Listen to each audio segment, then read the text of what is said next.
On est dans la page 57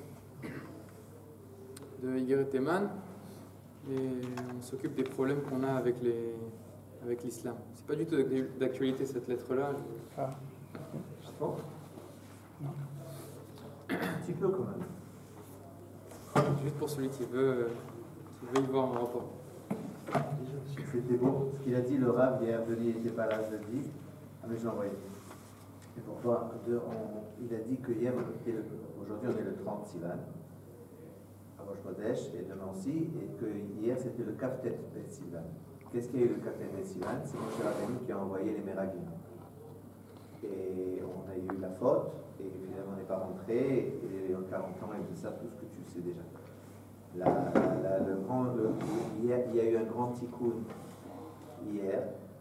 Il y a plus de 100 120 Olim Khadashim qui sont venus juste après la guerre et aucune désistement, que désistement.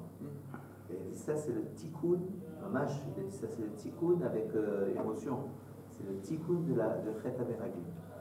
Ils sont montés, on veut monter en Israël, ouvrez-nous, ça fait déjà 15 jours, tous les ciels, on a fermé le ciel, on ne peut pas arriver, on ne peut pas. Ils sont arrivés, ils ont embrassé la terre, ils étaient contents. Et qu'est-ce qu'ils ont accueilli? C'est la fille de Vasiliar Tayeb. Où il y a 33 ans en arrière, on était à leur place à eux. Je ne sais pas si tu réalises. On est monté à 33 ans notre groupe, les Sar Israël, et nos enfants, elle est la même âge que mon fils, elle avait 4 ans. Une gamine comme ça. C'est une femme avec une grande famille qui accueille tous les Olim Khadashim qui sont contents, mais c'est beau de voir que comment dire, maintenant il y a le tikkun. Que Baruch Hashem, il y a une étape qui a été franchie. À chaque fois qu'il y a un tikkun, c'était beau comme il a dit le Rav. C'est tout, non, c'est pas pour, pour faire passer la parole du Rav qui a marqué l'importance. Donc on est arrivé au passage où le Rambam. Donc auparavant, le Rambam, qu'est-ce qu'il a fait? Il nous a fait la démonstration que les épreuves qui sont endurées par Israël font partie de ce qui a été annoncé par les prophètes. Maintenant le Rambam, dans le passage qu'on va étudier, il essaye plus d'apporter une réponse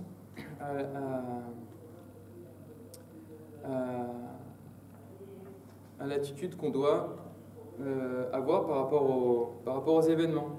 C'est-à-dire qu'il y a une difficulté ici, il y a des épreuves que le peuple d'Israël endure.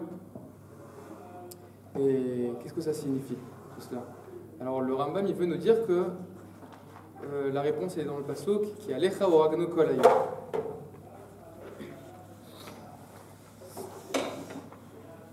On avait dit la dernière fois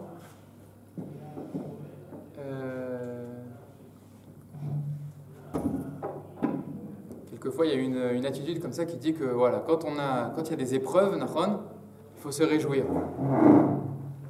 On avait rappelé la dernière fois, on était tout seul avec Shmuel, et on avait juste dit que Manitou, il ramenait la Gemara dans Brachot qui raconte la vie de Rabbi Yochanan, qui dit que Rabbi Yochanan, il se trouvait dans des grandes épreuves, il avait des souffrances, et quand on lui a demandé comment est-ce qu'il vit ces souffrances-là, Rabbi Yochanan, alors qu'est-ce qu'il a répondu? Lohen velosraran. Je ne veux pas des épreuves et je ne veux pas non plus des mérites qui accompagnent ces épreuves. Quelqu'un qui endure des épreuves et qui se rapproche à travers ces épreuves-là. Pourquoi être contre le mérite? Tu ne fais pas pour le mérite, mais c'est une chose qui se construit automatiquement. Quand tu fais Enfin bon. Je ne sais pas expliquer la Gemara dans les détails. Je ne veux pas ce qui marche chez Magui Ali. Ça me fait penser quand quelqu'un qui est érudit en Torah, quelqu'un qui connaît les réponses, il n'a pas le droit d'être humble et de ne pas répondre au nom de l'humilité. Il connaît la réponse, il doit répondre. Mais tout, il prend cette Gemara là juste pour dire que l'attitude d'un juif, l'attitude du juif, c'est de dire les épreuves c'est bien, mais a posteriori. A priori, on ne peut pas, on les commande pas. On n'est pas masochiste. Exactement. On ne recherche pas les épreuves pour avoir le mérite des épreuves. On pourrait imaginer une attitude religieuse qui désire l'inverse, qui est bien sûr, à Kadosh Baruch Hu, je t'aime, l'homme main, envoie-moi des épreuves, c'est pas grave, j'y ferai face, et en plus ça me permettra de monter. On voit que Rabbi Yochanan, non, c'est a posteriori. L'Echatchila, il dit, Lohen velo schraran, il dit Rabbi Yochanan. En tout cas, une fois qu'il y a des épreuves. Mais c'est une réalité, il ne peut pas aller contre la réalité. À partir du moment où tu es mis dans ce monde-ci, Ah, mais ça, c'est a posteriori. chacun à son niveau, il va avoir c'est pas a posteriori, c'est aussi a posteriori, c'est aussi à... C'est pas moi qui suis volontaire, c'est pas moi qui prie à Kadosh Baruch Hu de m'envoyer des épreuves. Une fois qu'il y a des épreuves, alors on s'en sert pour celles que je demande ou que je demande pas, le résultat il est le même. C'est pas le fait que je veuille que je vais avoir des épreuves ou que je veuille pas que je vais pas avoir des épreuves. Non, quelqu'un qui est volontaire à s'élever, peut-être qu'il peut demander à Kadosh Baruch Hu de lui envoyer quelques coups, comme ça l'aidera. On aurait pu penser une chose comme ça. Ça dit que celui-là, il a demandé des épreuves à Kadosh Baruch Hu. Et il dit non. Tu connais toi des gens comme ça? Non, mais je dis juste non, mais il y a des philosophies religieuses où c'est comme ça. Ouais. Toi aussi. Peut-être des ashkénazes, peut-être. Ouais. Mais n'importe quoi. Top. Bon. Donc c'est pour ça qu'en tout cas le Rambam il dit Ugvar ishtapra uma lifnei Hashem mitale beyota sovelet hashmadot vatzarot venoset raotam amar ki alecha uragnu kol hayom nechshavnu ketsan tifra. Donc dans les Teilim on rappelle le fait que comme on est attaché à Kadosh Baruch Hu, quelquefois on reçoit des épreuves mais en tout cas même dans ces épreuves là on reste attaché à Kadosh Baruch Hu et c'est un mérite pour nous. Le pasuk qui dit ki alecha uragnu kol hayom, c'est à travers notre attachement à toi qu'on est tué constamment, toute la journée. Nirshavnu ketsan tifra, dans notre histoire, on a été considéré comme du bétail qui va à l'abattage. À l'abattoir. À l'abattoir, slicha. Ben, Rosa, le Midrash Chazita, il y a un Midrash qui dit Qu'Alecha oragnu kol hayom, zedoro shel shmad. Il y a un Midrash qui identifie ce pasuk comme parlant des générations dans lesquelles on désire exterminer les Juifs. Zedoro shel... Chez le Shmad, c'est les générations C'est la Shoah, entre autres. En tout cas, quand le Midrash il parle de ça, il parle d'une certaine génération. Mais là, le Rambam il élargit le Midrash en comprenant que le Midrash il parle de toute génération où on veut exterminer le peuple juif. Balken Raoui, et donc il dit le Rambam, comme on est dans une situation comme celle-là, et qu'on reste attaché à Kadosh Baruch Hu, il faut se réjouir de cela. Alken rawi sheismechu anashav vema sheisbeluhu min atzarot vavedot amamon vatiltul veefset kol inyanehem. Sachez les Juifs du Yémen que vous endurez des épreuves, vous restez attachés à Kadosh Baruch Hu. Et a posteriori, on passe tout cela et on reste attaché à notre foi. Il y a une raison ici de se réjouir. Et peu importe. Du Yémen. Là. Non, parce que c'est moi qui rajoute, parce que c'est une lettre qui est adressée aux Juifs du Yémen. Donc il faut se réjouir de toutes les épreuves qu'on traverse, même de l'argent qu'on perd, et du fait qu'on est appelé à aller d'un endroit à un autre. Il faut se réjouir malgré tout ce qu'on perd. Tout ça, ça nous rend digne de louange par rapport à Kadosh Baruch Hu. Et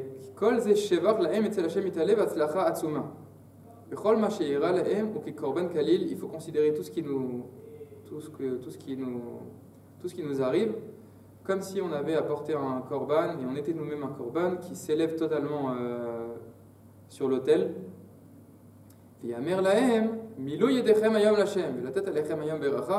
Et sera dit sur nous le pasuk, remplissez vos mains. Akadosh Baruch Hu, il vous donne une grande bracha, remplissez vos mains. Sur quoi? Quel est le contexte de ce pasuk, entre parenthèses? C'est quand il y a eu Chet HaYegel. Alors Akadosh Baruch Hu, il a ordonné au Moshe Rabbeinu, il a demandé au Ben et Lévi de tuer tous ceux qui avaient participé à la faute. Et à cette occasion-là, j'ai écrit sur le côté que Moshe il dit au Ben Lévi, Milou yedechem hayom l'Hashem, veladat alechem hayom beracha. En gros, il leur dit vous avez fait quelque chose de très compliqué, de très dur, vous avez un mérite à travers cela. Et le Rambam il utilise ce pasuk pour dire que les bénis Israël également, vous endurez des choses très dures, et malgré tout vous restez attachés à votre foi, c'est ce qui vous permet d'ouvrir vos mains pour recevoir une grande bracha.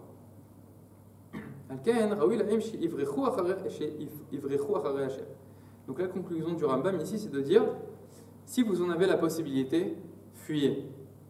Fuyez les épreuves. Allez dans un autre endroit, mais c'est très compliqué et on perd ses richesses. Et ça amène à de grandes épreuves, c'est pas grave. Pour trouver un endroit où vous pourrez rester attaché à la Torah, ça vaut le coup. Et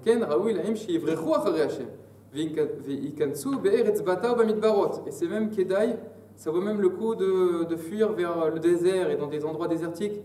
Eretz Betar, c'est pas des terres sûres? Non, Bata, c'est pas Betar, c'est Bata, Shmama, ils traduisent en bas.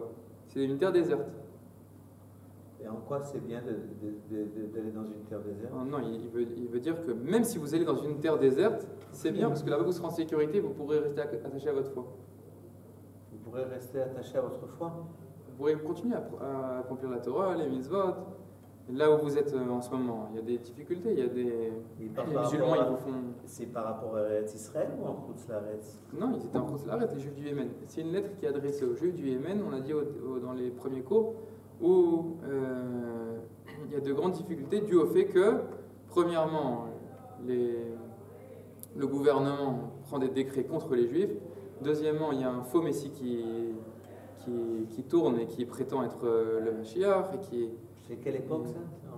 C'est à l'époque du Rambam, donc c'est au XIIe siècle. Au XIIe? Ouais. On pourrait faire la même chose avec les Juifs d'Europe aujourd'hui. Il y a un faux... ouais. Ça, je sais pas. Non. Oui, c'est vrai. Après, il y a des marloquettes sur la Romaine qui disent qu'il faut faire la Liade, qu'il ne faut pas faire la Liade. En vrai, il n'y a pas de marloquette, quoi. Il y a des gens qui, même quand il y a... Chez eux, il y a une marloquette. Chez nous, il n'y a pas de marloquette. Oui, je suis d'accord. Pour les rabbinim d'Israël, c'est une... Mais c'est aussi pour les rabbinim d'Israël, bien sûr, il y a une marloquette.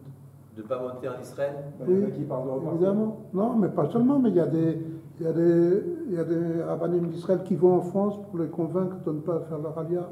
Hein? Eh oui, réveille-toi. Ouais, bon, Qui vont en Israël, en France? Là, pour dire... c'est un travail. Oui. En tout cas, dans les gens qui ont de grandes épaules au niveau de la halakha, etc., je ne sais pas s'il y a encore des gens qui...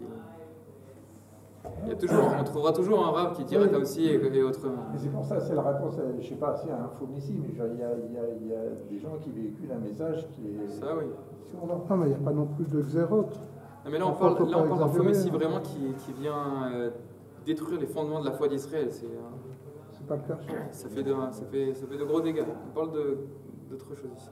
En tout cas, ça, c'est le sujet de la suite de la lettre. Pour l'instant, ce qu'il dit le Rambam, c'est que on a dit Alken Raoui Lahem Sheivrichu Acharei Hashem Vikantsu Be'eretz Bata Ubamidbarot Velo Yachosu El Pridat Krovim Velo Al Avedat Mammon. Et ne craignez pas le fait d'abandonner vos proches et de perdre de l'argent. Ki Kol Zemeat Mizar Keneged Melech Malchei Melachim. Parce que tout ça, c'est des pertes qui sont toutes petites par rapport au danger de perdre notre lien avec le roi des rois, avec Akadosh Baruch Hu. Melech Hakol Hashem Anirbad V'Anora Hazeh Hashem Elokecha. Et on sait que Akadosh Baruch Hu nous a promis une grande récompense dans ce monde-là et dans le monde futur. Et c'est pour cela qu'on voit dans l'histoire que les grands tzadikim ils parcourent des kilomètres et des kilomètres et ils se mettent en danger pour se rapprocher de grands Talmidei Chachamim, pour trouver encore plus de Torah, et ils prennent ces risques-là. Donc à la Chat Kama Vekama que nous aussi, que vous aussi en tout cas, si vous êtes dans une difficulté et dans l'endroit où vous vous trouvez, c'est compliqué de garder un lien avec la Torah, ça vaut le coup de s'enfuir. Donc il dit le Rambam, Ken Matzanu Chasidim Ateorim Bochare Haemet Umasigea. Ceux qui cherchent la vérité, qu'est-ce qu'ils font? Meshotetim al dat Hashem min aktsavat arechokim. Ils font des kilomètres et des kilomètres pour se rapprocher d'endroits de Torah.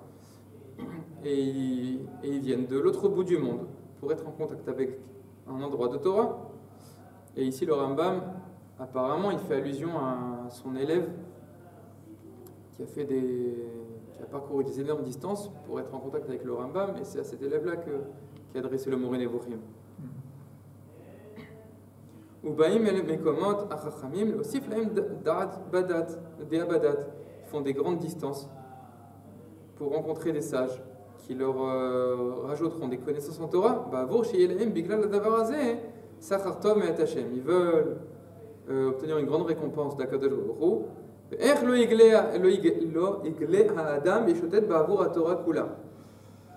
Évidemment, pourquoi est-ce que l'homme ne ferait pas de telles distances en faveur de la Torah, pour obtenir plus de Torah? Évidemment que ça vaut le coup. אנחנו רואים אחד מבני אדם כשתצר לו פרנסתו באחת הערים יצא אל עיר אחרת. כל שכן למי שתצר עליו אמונת דת השם במקום אחד, הלא יצא אל מקום אחר. Le Rambam il nous dit comment est-ce que je sais que ça vaut le coup de faire de grandes distances et de se mettre en danger pour préserver son lien avec la Torah et pour aller dans des endroits où on peut rester proche d'Akadosh Baruch Hu. Comment je sais que ça vaut le coup? Parce qu'il y a des gens qui, pour leur parnassa, ils prennent de tels risques. Ils vont d'un endroit à un autre, ils voyagent, ils prennent un avion, des fois ils changent d'endroit. Si pour la parnassa tu changes d'endroit, c'est propre à beaucoup de juifs. il y a des endroits qui vont. Si déjà tu vas de France pour faire médecine, il faut faire une vidéo sur ce sujet. Si déjà tu pars de France pour faire des études en Espagne, je sais pas, ou à Londres, et après tu comptes revenir en France, et ben déjà. Donc ça veut dire que tu es prêt à faire des distances pour X ou Y raison. Donc ça veut dire que tu devrais aussi être prêt à faire de grandes distances pour monter en Israël. Mais là, il ne parle pas de monter en Israël, tu sais. Non, Stam, lui, le Rambam, là ce qu'il veut dire c'est. De se rapprocher de l'Utah. Vous devez. De continuer à accomplir la Torah. Donc fuyez les endroits de persécution pour aller dans des endroits où il y a une possibilité de rester sain et sauf et d'être attaché à la Torah. Mais les gens diront mais c'est prendre des risques, c'est compliqué, je préfère rester là où je suis. Non, ça vaut le coup de prendre beaucoup de risques pour rester attaché à ta émouna. Il vaut mieux habiter dans un endroit petit, mais où il y a des Bnei Torah que en route s'arrête pas, que dans un endroit grand qui est anti-Torah, où il a. Et après le Rambam il dit que dans Yad HaChazaka, le Rambam il dit que par contre un homme il doit toujours habiter en Israël, même si il vaut mieux même si c'est pas un endroit endroit de Torah. Pas de Torah. Ben ça doit En l'être. Israël, Dans je voulais y arriver à ça. Dans les Pirkei Avot, c'est comme ça, non? Je me rappelle pas. C'est-à-dire que en fait la loi elle change. Je ne sais peut-être pas. Si c'est en Chutz Laaretz, il faut plutôt privilégier un endroit où il y a des rabbanim, où il y a des études. En Israël, c'est sûr qu'il faut être en Israël, dans un endroit où il y a plus de Torah, plutôt qu'en Israël où il y a un endroit où il y a moins de Torah. Si on a le choix, oui. Mais si on n'a pas le choix, il vaut mieux être en Israël sans Torah qu'en Chutz Laaretz avec la Torah. Dans un endroit, je veux dire. Non, mais après, on parle de l'endroit, sans Torah ou avec Torah. Mais la personne elle doit être avec Torah. Oh! Non, parce que après, on va recevoir une tonne de commentaires là, de tous les internautes. Non, il faut que la personne. Pour pas que Denis soit saturé de. Non, parce qu'il faut dire que pas aujourd'hui, mais il y a eu des époques où c'était très difficile d'habiter en Israël et où la Torah n'était pas répandue comme elle est aujourd'hui. À Jérusalem, on a 450 yeshivot, ça n'a rien de. Donc ensuite le Rambam il dit Oumi chez Imana, j'essaie de courir un peu pour arriver à la prochaine page parce qu'il y a des choses très intéressantes dans la prochaine page. Oumi chez Imana, Imenu latzet ktsat zman, lo yishkach nafsho, velo itpaker bechilol shabbat machalat asura. Donc là le Rambam il veut nous parler maintenant de ceux qui n'ont pas pu fuir. Celui qui n'a pas pu fuir, Mi chez Imna mimeno latzet ktsat zman. Il y a quelqu'un qui n'a pas pu latzet, il n'a pas pu sortir. Alors, il ne doit pas dire, bon, je suis resté dans l'endroit où il y a le feu, l'endroit où c'est dur. Cette personne-là, il ne doit pas oublier son âme. Il ne doit pas devenir un coffre qui abandonne le Shabbat et qui mange tout et n'importe quoi. Il ne faut pas que la personne se dise, voilà, étant donné que je suis resté dans l'endroit où il y a des difficultés, et que déjà, par exemple, j'ai fait de grandes avérotes, parce que c'est très dur de garder un attachement à la Torah là où je me trouve, avec toutes les difficultés que le peuple d'Israël endure. Donc comme j'ai fait de grandes avérotes, alors c'est bon, maintenant je ne suis plus astreint au joug des mitzvot. Non. Personne ne doit penser comme ça. Pourquoi? Parce que Zot Torah, cette Torah-là, Lo imalet mimena ish mibne Yaakov leolam. Tout celui qui appartient à la descendance de Yaakov, la Torah ne l'abandonnera jamais. Lohu, velo zaro, velo zerazaro, pas lui, pas ses enfants et pas ses descendants. Irtse ou lo irtse. Ça ne dépend pas de sa volonté. Avalou ne nash al mashi vatel mitzvotea val mashi avor me azarotea. Toute personne qui fait partie de l'identité de Yaakov, il est astreint au joug des mitzvot et il sera puni par rapport à toutes les mitzvot qu'il abandonnera et tous les isurim qui transgressera. Et le Rambam, il emploie ici l'expression Ish mibnei Yaakov. La Torah, elle restera toujours liée, on sera toujours astreint à la Torah en tant que par rapport au fait qu'on est les enfants de Yaakov. C'est-à-dire que la Torah, c'est la shlemut auquel le peuple d'Israël doit arriver. Si tu n'as pas et on a une responsabilité d'accéder à cette shlemut-là.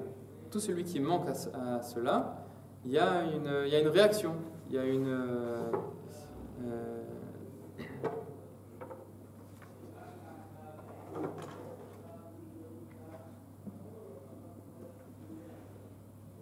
chaque mitzvah, elle est censée m'apporter une plénitude, elle est censée me remplir. Si jamais j'ai pas fait cette chose-là, alors il y a moins de lumière dans mon âme, je m'écarte de la vérité, je m'écarte d'Akadosh Baruch Hu. Il y a une conséquence à cela. Et personne ne peut se dire non, moi, par rapport à moi, il n'y aura pas de conséquence. Il ne faut pas non plus penser que voilà. Comme j'ai fait les grandes avérotes, alors à Kadosh Baruch Hu, il ne regardera même pas les petites avérotes que j'ai fait. Parce qu'on voit que Yerovam ben Nevat, Shruk Atzamot, Yerovam ben Nevat, c'était un roi rachat du royaume d'Israël, lui, il a été puni par rapport à la faute des Hagalim.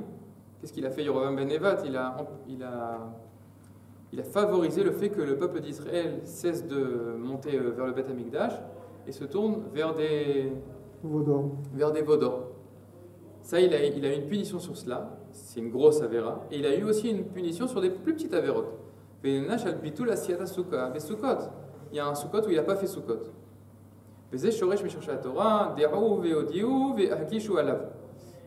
Donc on voit que Yerovam ben Nevat, il a eu une punition, il a été puni sur le fait qu'il a fait une grande avéra.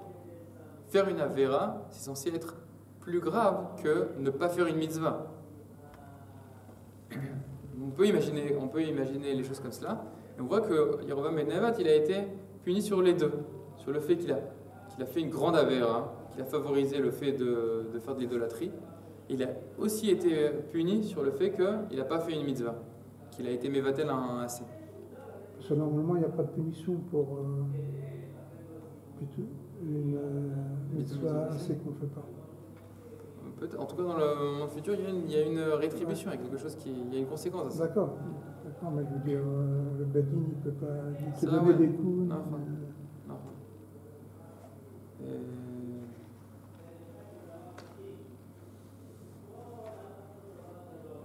On voit que ici, c'est pas comme comment dire. Là encore, par exemple, un idolâtre, qu'est-ce qu'il se dirait? Voilà, moi je fais ce que j'essaye de servir mon Dieu, et si déjà j'ai fait de grandes fautes, alors les petites fautes ils s'en fichent, parce que, comme si j'essaye de, comment dire, quelquefois il y a une pensée que j'essaye de trouver grâce aux yeux d'Akadosh Baruch Hu, comme si ça ne me concernait pas moi. Et ici la Torah, c'est encore une fois, c'est une shlemut auquel on est appelé à essayer de s'élever à cette plénitude-là, à cette shlemut-là, à cette perfection-là. Et donc, de l'homme chané, dans les petites choses et dans les grandes choses, il y a une conséquence. Parce qu'on est censé arriver à ce niveau d'être, à essayer de vivre la Torah. Donc, la Torah, elle est profondément, intrinsèquement liée à nous. Il y a une conséquence, peu importe si on fait des petites avérotes ou des grandes avérotes, il y a une conséquence sur notre âme, sur notre attachement à Kadosh Baruch Hu. L'homme chané, si c'est des petites avérotes, des grandes avérotes, si les conséquences, enfin, ça dépend d'aucune modalité, il y a une conséquence à tout. Donc le Rambam il dit, l'homme chanéma, il faut garder un attachement à la Torah. Mais il dit aussi que la Torah, elle n'abandonne pas. Pour les gens qui abandonnent la Torah ne les abandonne pas, ni leur descendance. Enfin, je veux dire, à partir du moment où quelqu'un il abandonne la Torah. Non, dans le sens où toi, peut-être, tu as abandonné la Torah, mais en tout cas, ta responsabilité, elle est préservée, l'homme et Shanema. Quand il ne dira pas. En général, les petits-enfants, etc., il n'y a plus rien du tout. Déjà, Non, mais du moment où la personne elle fait partie du peuple juif, il y aura toujours une conséquence au fait que la personne elle accomplit les mitzvot ou elle n'accomplit pas les mitzvot. mais moi, je parle de descendants. Je veux dire, ça y est, Les ils sont souvent perdus. Je veux dire, Ils sont même, perdus, mais aux yeux de. Comment dire? Je ne sais pas quelle sera l'intensité de la punition, mais il y a toujours une conséquence au fait que, aux yeux par rapport à Kadosh Baruch Hu, toi peut-être la personne elle n'en est pas consciente, mais aux yeux de Kadosh Baruch Hu, il y a t'es toujours, t'as toujours une responsabilité sur cela. Après, si tu es un Tinok Shenishban, alors, Nachon, Kadosh Baruch Hu, peut-être il dira que globalement, t'as pas tort. Mais tu as quand même une responsabilité d'apprendre ton identité. Il y aura quelque chose il y a quelque chose qui doit te. Il y tu seras responsable. a toujours une possibilité de tchouva, sinon. Non. En tout cas, c'est jamais correct de se considérer comme étant complètement exempt de l'accomplissement de la Torah et des mitzvot et d'essayer de comprendre notre identité, de comprendre qui on est, de comprendre ce que c'est la Torah, de comprendre qu'est-ce que c'est que le peuple d'Israël. Jamais on dira à un homme, tu n'as aucune responsabilité.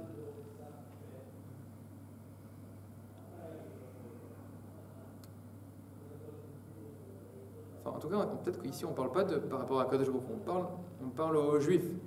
On lui dit ne te considère jamais comme étant en dehors de l'histoire, de cette histoire-là, de la Torah et des mitzvot. Donc maintenant, le Rambam, il veut, dans la page suivante, il veut faire face maintenant aux preuves que l'islam apporte à sa foi.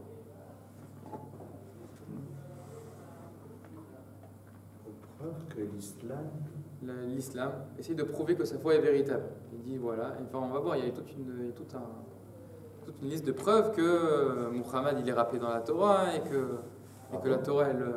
On va voir. C'est des arguments des musulmans. C'est intéressant, on va étudier ça.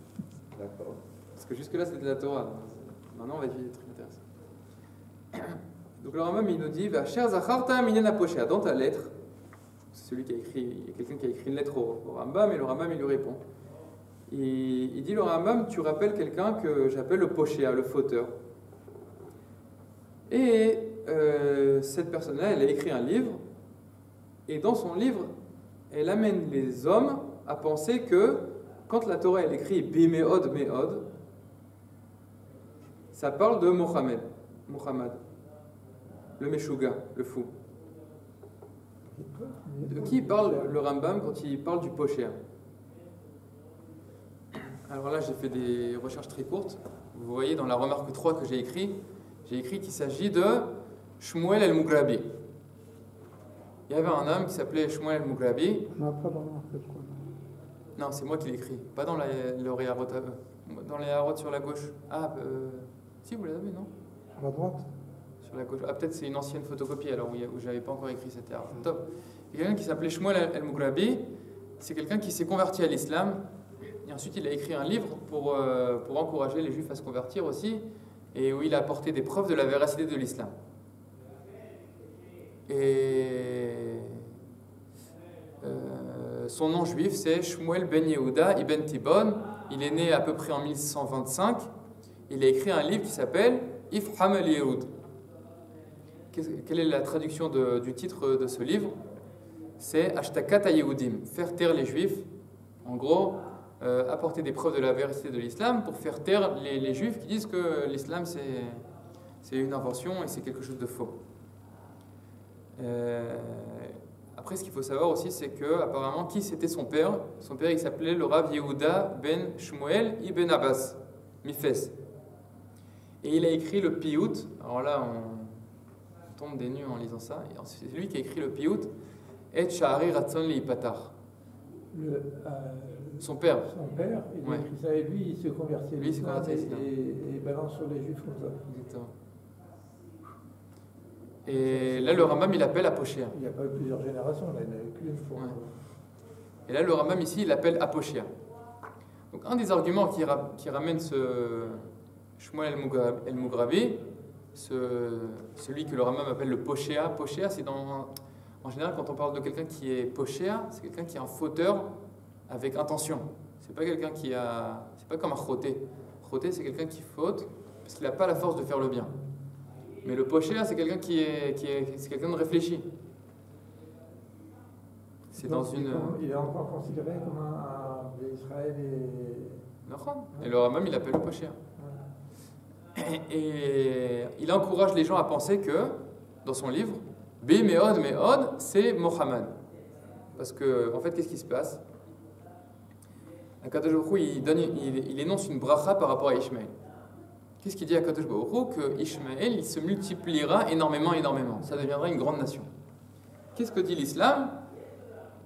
Les Juifs, comme on sait, ils ont falsifié la Torah. Ils ont effacé tous les psukim dans lesquels on parle de l'apparition de Muhammad. Mais il y a quelques endroits où, comme les Juifs ne savent pas bien étudier et ils n'ont pas fait attention, il y a des petits endroits où ils ont oublié d'effacer toute trace de Muhammad. Un de ces endroits-là, c'est le pasuk Virbeti Oto Bi Meod Meod. Meod Meod, Bi Meod Meod, sans les vav, c'est Gematria 92.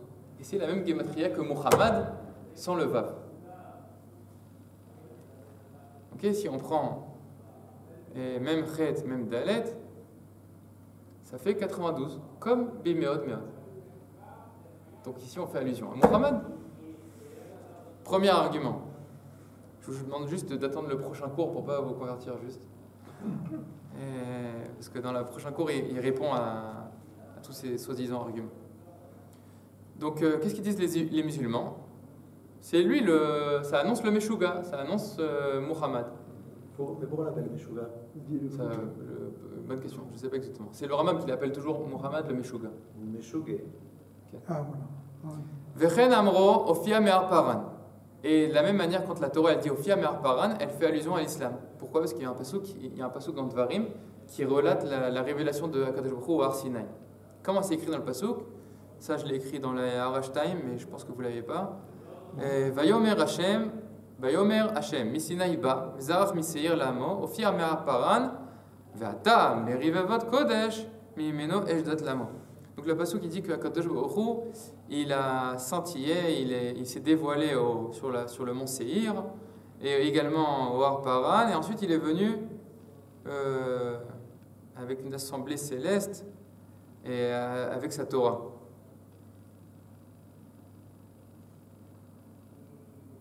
Non, j'ai mal traduit. Akadosh Baruch Hu, il est venu du Sinaï et il est apparu au mont Seir et au mont de Paran.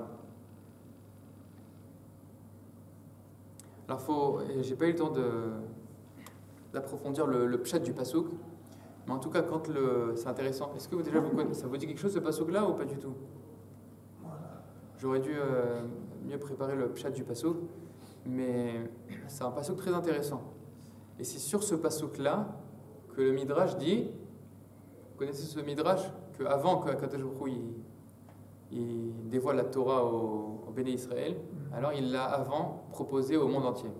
Et il est venu voir Ishmaël, il est venu voir Esav. Il leur a demandé est-ce que vous voulez recevoir la Torah? Ils ont dit à Akadosh Baruch Hu qu'est-ce qui est écrit dans cette Torah-là? Akadosh Baruch Hu il a dit à Esav, il leur a dit tu ne tueras pas. Ils ont dit non, c'est pas possible. Et donc ils ont refusé. Et Ishmaël, tu ne voleras pas. C'est pas possible. Ils ont refusé. Il n'y a que le peuple d'Israël qui a accepté la Torah. C'est la raison pour laquelle la Torah a été donnée au peuple d'Israël. Sur quoi s'appuie le Midrash pour raconter toute cette histoire? C'est que il y a Kaviachol d'autres endroits de révélation, en tout cas, Akadosh Baruch Hu, il est passé par d'autres endroits à part le Har Sinaï. Dans le passage qu'on voit, qui est marqué Vayomer Hashem, mi Sinaï ba, vezarach mi seir lamo, ofia me'ar paran, ve'ata mi rivavot kodesh, mi medosh dat lamo. Et d'autres endroits qui sont rapportés. Et il faut juste savoir que le Maharal, dans le premier chapitre du livre Tiferet Israël, il explique ce midrash-là.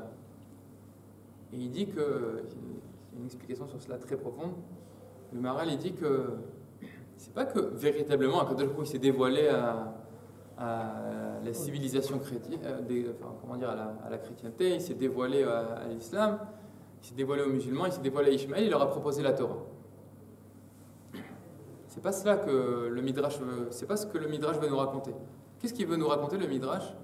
Le midrash il veut nous raconter que la Torah, c'est la volonté de Dieu.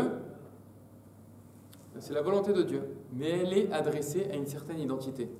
Il n'y a qu'une seule identité qui est compatible à la Torah. Qu'est-ce que c'est que cette identité? C'est l'identité de Yaakov, d'Israël. C'est l'identité qui est... Alors là, par contre, tout ce que je vais dire là, c'est pas écrit dans le Maharal en toutes lettres. Ici, je fais du copier-coller sur une explication du Rav Cherki et de Manitou sur ce passage-là du Maharal. Et si on lit dans les mots le Maharal, dans le premier chapitre de Tiferet Israël, à mon avis, on voit que c'est sous-entendu dans le Maharal. C'est pas écrit en toutes lettres, mais c'est sous-entendu dans le Maharal. On est la seule identité qui est compatible avec la Torah. Et si Akadosh Baruch Hu avait proposé la Torah à d'autres identités, ils n'auraient pas pu la recevoir à cause des arguments qui sont employés là-bas dans le Midrash. C'est pas que vraiment ça a été proposé. C'est que ce n'est pas... si ça avait été proposé, alors ça aurait été refusé par Ishmaël et Esav pour les raisons qui sont évoquées là-bas. Mais c'est pas vraiment que ça a été proposé. Pourquoi est-ce que la chrétienté, elle peut pas recevoir la Torah? Parce que on parle ici il y a une identité. Je ne sais pas expliquer ça jusqu'au bout, mais je pense que dans l'intuition, on peut sentir que les choses elles sont vraies. Manitou, il explique, en tout cas c'est comme ça que c'est les explications que j'ai entendues du Rav Cherki, c'est que l'Europe, Rome, ils ont une identité qui se trouve dans une extrémité des valeurs, le din. Et chaque identité, si on se trouve de manière extrême dans le din, alors pour nous, notre idéal, ce sera toujours quelque chose qui est inverse à là où on se trouve. C'est-à-dire, pour Rome, qui se trouve au niveau de leur identité, ce qu'ils vivent profondément, c'est le din. Alors eux, pour l'idéal, le tikkun, où est-ce qu'ils se trouvent? Dans le chesed. Et donc, ils se sont construits une religion qui est uniquement dans le chesed. L'amour. Et l'islam, c'est l'inverse. Eux, ils se trouvent de manière kitsonite, de manière extrême dans leur chesed. Et donc, ils se sont construits une religion qui est dans l'extrême inverse, dans le din. Ils ne sont pas capables de réaliser l'unité des valeurs. Ça, c'est Yaakov. Nous, on est la seule identité. Non, c'est pas Yaakov. Yaakov, lui, c'est lui qui fait l'identité des valeurs. Parce que Abraham, il est dans le Chesed, Yitzhak, il est dans la Din. Yaakov, c'est l'unité des valeurs. Et étant donné que nous, on procède de l'identité, qui est capable de réaliser l'unité des valeurs, c'est pour ça qu'on peut réaliser la Torah et que la Torah nous a adressé. Et le Midrash, ce qui veut dire, c'est que, étant donné que eux, les autres identités, ne sont pas capables de réaliser l'unité des valeurs, alors c'est pour ça qu'ils rejettent la Torah. Pourquoi? Parce que... et ça, il dit, moi, je suis uniquement dans le din. Je ne suis pas capable de ne pas ôter la vie à quelqu'un. On lit ça dans les paroles du Rav Kook. On a étudié avec le Rav Fizan. Il nous expliquait qu'il y avait deux idéaux, que seul Am Israël est capable de... Enfin, depuis le départ, il les a reçus, de facto, il les a reçus ensemble. Ce n'est pas un idéal, on ne sépare pas le date avec la notion du gam. La notion de c'est intéressant, c'est-à-dire le Gashmi, le Rouhani, ils sont embrayés. On ne peut pas mettre Israël de côté ou la Torah de côté, c'est un seul. Non. Israël, non, moi je précise Israël aussi bien au niveau du peuple au niveau de la terre. Avec sa Torah, je ne peux pas les séparer. Mais l'idéal, les idéaux comme ça, c'est qu'un Israël qui, dès le départ, les a pris. Les autres nations, elles n'ont pas cette. Elles mettent toujours elles séparent les deux. Ça, ce qu'on veut dire, c'est que les autres nations, elles fragmentent les idéaux. Et elles disent, ça c'est l'idéal avec lequel je m'identifie. Tandis que le peuple d'Israël, il s'identifie à la source de tous les idéaux. À Akadosh Baruch Hu. C'est lui la source de toutes les valeurs. Et nous, on essaye de réaliser l'unité des valeurs. C'est pour ça qu'on dit Shema Israël, Hashem Elokeinu, Hashem Echad. Et les musulmans, qu'est-ce qu'ils disent? Nous, on ne peut pas recevoir la Torah. Parce qu'on n'est pas capable de ne pas voler. En gros, voler, c'est de dire tout est à tout le monde. C'est le chesed c'est le chesed sans dîne, en gros. Donc ils sont dans une autre extrême, c'est ça que veut dire le Midrash. Ils sont dans une autre extrême au niveau des valeurs. Donc ils ne peuvent pas recevoir la Torah pour cette raison-là. Et nous, on est la seule identité qui sommes capables de recevoir une Torah qui provient du ciel. Torah Min Hashamayim. Qu'est-ce que c'est que Torah Min Hashamayim? Il dit Manitou. C'est une Torah qui descend du ciel. Qu'est-ce que c'est Shamayim, le ciel? C'est Esh Umayim. C'est le feu et l'eau. Le feu, c'est Din, et l'eau, c'est le Chesed. C'est quelque chose qui s'étend sans limite, comme le Chesed, l'eau. Et on a fini, ouais. Donc, nous, on reçoit une Torah qui procède de l'unité du feu et de l'eau, du Din et du Chesed. Et ça, c'est quelque chose qui peut venir que du ciel. Parce que les hommes, ils ne sont pas capables de penser en même temps au Chesed et en même temps au Din. C'est deux choses qui se contredisent. Comment on fait l'unité par rapport à tout cela? On reçoit une Torah qui vient du ciel, qui vient de l'unité du feu et de l'eau. D'ailleurs, il a exprimé, alors que ce n'est pas un homme religieux, Netanyahu, il a dit Siata Dishmaya. Siata Dishmaya. Oui, mais il n'a pas. Comment dire? Ça ne traduit pas. Non, mais dans sa bouche à lui, non. Il n'a pas dit dans le sens que toi, avec non. Les kavanotes que toi tu as, mais de sa bouche à lui, sans le vouloir, non. Il a été le Kéli de Mamash Akadosh Baruch Hu. C'est-à-dire que nous, en tant qu'âme, on le sent comme ça. Non. Je ne sais pas si c'est vrai, il faudrait. Comment dire? J'ai une intuition comme ça que dans les nations, on voit qu'ils ont vraiment. Dans l'histoire des nations, on voit que vraiment il y a une certaine idéologie. Il y a une certaine idéologie avec laquelle ils s'identifient.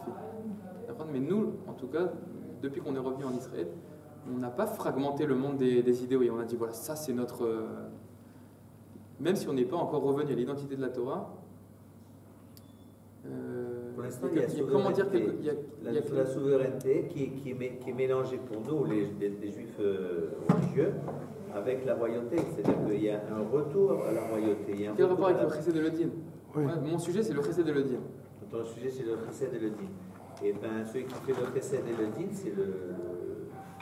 c'est le roi, normalement, qui doit être le Kéli de cette. Vous pouvez couper de toutes les manières.